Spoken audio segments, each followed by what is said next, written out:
Hola a todos, bienvenidos a un nuevo episodio de Legal Insight. Hoy tengo el gusto de conversar con Nicolás Servan. Nicolás es miembro de la firma Buyá, Payá Escurra, firma líder en Perú, reconocida por Chambers and Partners como una de las firmas más influyentes del Perú. ¿Cómo andas, Nicolás? ¿Bien?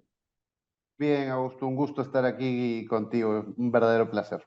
Gracias por sumarte. Nicolás integra el equipo de arbitraje y resolución de conflictos de Buya Falla Escurra. Y el tema que hoy queremos conversar con Nicolás tiene que ver con arbitraje, ¿no es cierto?, versus, por así ponerlo, demora en los procesos. Y claramente digamos, lo primero que uno piensa cuando elige arbitraje es que uno está pensando en un sistema eficiente, rápido, de resolución de conflictos, ¿no? Entonces, haciendo un análisis comparativo entre los plazos del sistema judicial y el sistema de arbitrajes, ¿cómo lo ves vos? ¿Cómo está eso? Sí, la verdad es que voy a empezar por la pesadilla. Ujú. Y, y esto me lleva a una historia.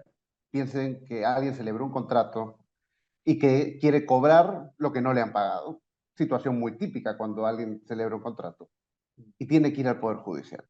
En el Perú y en la mayoría de países de Latinoamérica, te puedes tardar 4, 5, 6 años. Y si tienes mala suerte y te anulan las decisiones judiciales, te puedes tardar 8.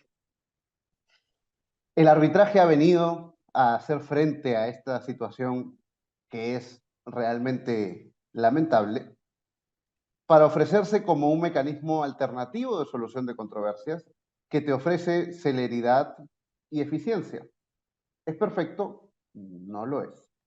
Y ya lo conversaremos en más detalle, pero la práctica arbitral eh, doméstica en el Perú, por ejemplo, te dice que el promedio son 18 a 20 meses. Mejora bastante Ujú. frente al Poder Judicial.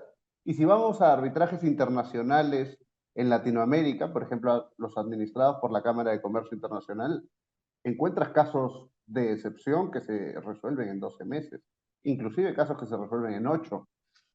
También los hay más largos. Y esa es la diferencia del arbitraje. El arbitraje no tiene un parámetro establecido rígido. Si uno tiene un caso muy grande, de repente necesita muchos meses para preparar el caso. Claro. Y es por eso que, a ver, no es que podemos decir es la perfección y la solución absoluta, pero sí que te ofrece una alternativa que puedes acomodar a las necesidades de tu caso concreto Y, y te y- puede hacer frente. y, Nicolás, ¿a qué se deben estas diferencias? ¿Tiene que ver con los plazos que hay en el código? ¿Tiene que ver con los plazos de los jueces? ¿A qué se deben estas diferencias tan abrumadoras, ¿no? Hay muchas diferencias, pero no es un problema de plazo de código, en mi opinión. El código te establece plazos en todos los países de la región, estoy seguro, muy razonables. Mm, Si uno los ve en el agregado, en el papel, el proceso mm, judicial es casi perfecto. mm. Dura 8 meses. Pero yo quisiera conocer a alguien que tenga un proceso judicial de 8 meses. Yo no lo conozco, lamentablemente. El problema es que los jueces tienen muchísima más carga de la que deberían. Y esto no se arregla poniendo más jueces. Uno podría decir, subimos la cantidad de jueces, distribuimos la torta entre todos y entonces los jueces van a estar con más tiempo.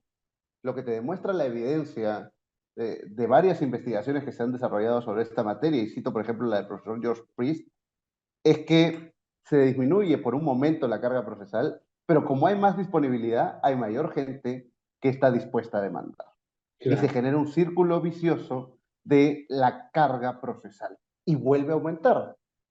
Pongo un ejemplo muy cortito. En Brasil, hace unos 10 años aproximadamente, se abrió una sala especializada para un tipo de controversias de menor cuantía, que había muchas en el Poder Judicial. Y iba a empezar de cero, con el tablero en limpio, no había nada detrás.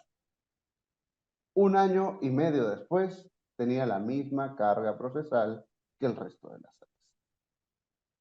Y en mi opinión esto se debe a que el Poder Judicial tiene una lógica de funcionar como si fuera un bien de uso público. al que todos podemos acceder libremente.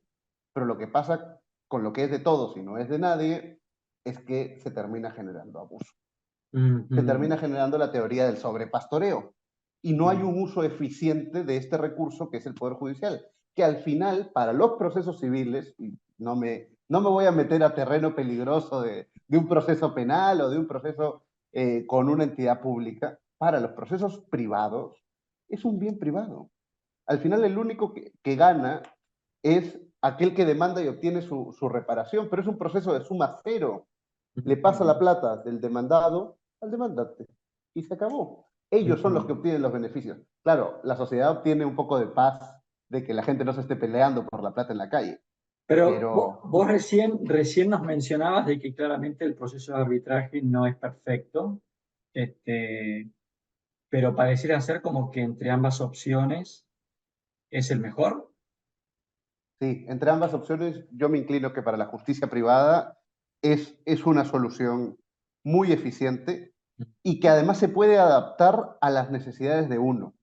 Y uno puede elegir diseñar su proceso arbitral de la manera en la que mejor lo estime conveniente. Es la justicia que las partes lo eligieron. Entonces, si uno elige un mal juez, llamado árbitro en el arbitraje, pues culpable de elegir su mal juez.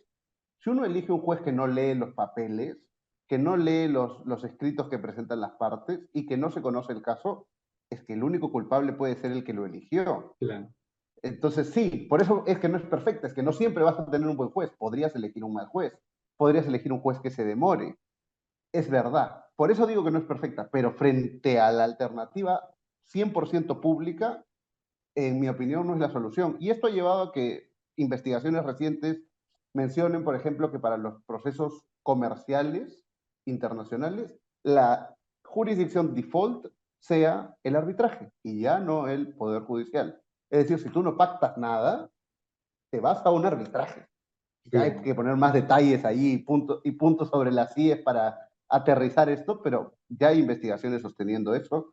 Y hay algunas que dicen que hay que arbitralizar un poco el Poder Judicial e introducirle incentivos privados. Porque, por A ver ejemplo, qué significa esto, a ver, porque es muy interesante lo que nos estás contando. sí, ¿cómo aterrizamos esto en la práctica? El juez está allí por definición natural en el proceso judicial, Mm, ujú. el juez que te tocó. Pero no hay nada, no hay ningún fundamento filosófico, ni algún fundamento teórico que impida que en un proceso civil de libre disposición de las partes puedan designar a sus jueces.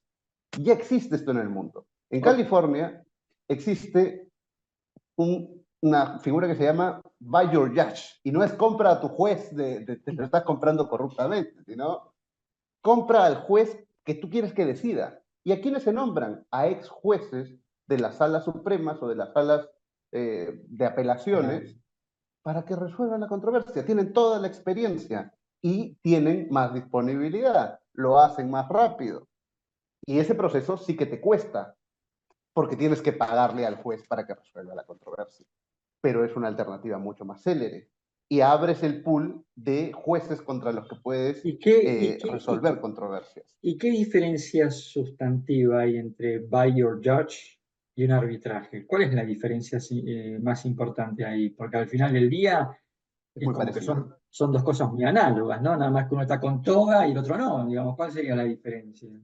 El ex juez que se comporta como un juez privado termina estando atado a las normas imperativas del proceso civil, a las normas del Poder Judicial. Es decir, al final va a resolver sobre el código en los temas procesales y va a ser un juez más apegado a la ley. El arbitraje lo que te dice es que las partes pacten su ley procedimental. Y si no hay ley procedimental, el árbitro resuelve en base a la práctica internacional. Eso es lo que te dice el arbitraje. Ok, El juez de by your judge no se puede salir de los parámetros que le establece el código. Las bien. partes pueden pactar algunas cosas, pero son menores las cosas que pueden pactar las partes para establecer sus reglas en un proceso de esa naturaleza. Y Nicolás, contame, en Perú, ¿hay arbitraje de derecho y arbitraje de equidad o de amigables componedores o solamente de derecho? ¿O solamente de equidad? No, hay de ambos y el Perú tiene una particularidad, que es que además el arbitraje de derecho está muy, muy difundido desde que el Estado peruano decidió que todos sus contratos, ya sea cuando compra papel higiénico, ya sea cuando compra un televisor o construye una carretera, grande o chiquito, a eso quería llegar, Ujú. arbitra sus controversias. Y le ha dicho a los inversionistas que ven al Perú, yo te ofrezco que podemos ir a arbitraje privado para resolver nuestras controversias. Y eso ha hecho que el mercado arbitral peruano en los últimos ya casi 30 años se dispare en cantidad de casos y genere un mundo arbitral moderno. Mira, qué Y la verdad es que es interesante. bastante, bastante bueno y bastante creciente que el Estado arbitre sus controversias. Y esto ha permeado en los usos y costumbres, digamos, en lo que sería la actividad comercial peruana. Sí, en mi opinión lo ha hecho en gran medida, no sé si absolutamente, pero sí en gran medida. Hoy por hoy, en el arbitraje en Perú y en las decisiones sobre asuntos comerciales, se designan a árbitros internacionales, muy comúnmente, para controversias que solo tienen que ver con partes peruanas y que se resuelven en el Perú. Y esto es, a veces se designa inclusive a hombres de negocios o a ingenieros que resuelvan controversias de esta naturaleza, es decir, estás buscando la visión comercial, o gente que es abogada y que es árbitro de profesión, pero que tiene muchísima experiencia en el mundo comercial internacional, y eso impacta en las decisiones. Y además, la forma en cómo se lleva el arbitraje. El hecho de que el arbitraje sea flexible hace que tú puedas llevar el arbitraje tal cual en el Poder Judicial. Lo puedes hacer igualito. Puedes copiar el código, lo pones en tus reglas del arbitraje y llevas un arbitraje como si fuera el proceso civil. Pero como el mercado ha evolucionado, ha crecido y ha tenido experiencia internacional, la forma en la que se arbitra en el Perú en muchísimos casos es un arbitraje moderno que busca la eficiencia, que busca ahorrar costos a los clientes y Ujú. que busca que las controversias se resuelvan rápido. En tu experiencia, en la que venís recogiendo según tu experiencia, ves más arbitraje de derecho que de equidad o están más o menos ahí en igualdad o en paridad? No, veo muchísimo más arbitraje de derecho. No es muy común en el Perú, al menos, que haya arbitraje de equidad. Son contadas las excepciones y aun cuando las hay, los árbitros terminan inclinándose por decir, ok, esto es lo que yo veo en justicia, pero esta decisión es compatible con la ley, por si acaso. Ok, ok, porque lo interesante, por lo menos bajo algunos derechos, en particular el argentino, es que los laudos de equidad son en principio inapelables, ¿no? Y eso, bueno, le daría cierta eficiencia también a esa opción. La verdad, Nicolás, que ha sido súper interesante conocer esta realidad del arbitraje en Perú. Te agradecemos muchísimo tu tiempo. Nicolás Serván es miembro de la firma Bullá Fayá Escurra y, por supuesto, miembro del equipo de arbitraje y resolución de conflictos. Nicolás, espero que este sea el primer de muchos Legal Insights contigo. Por supuesto que sí, va a ser un placer para mí poder volver a conversar contigo, Augusto.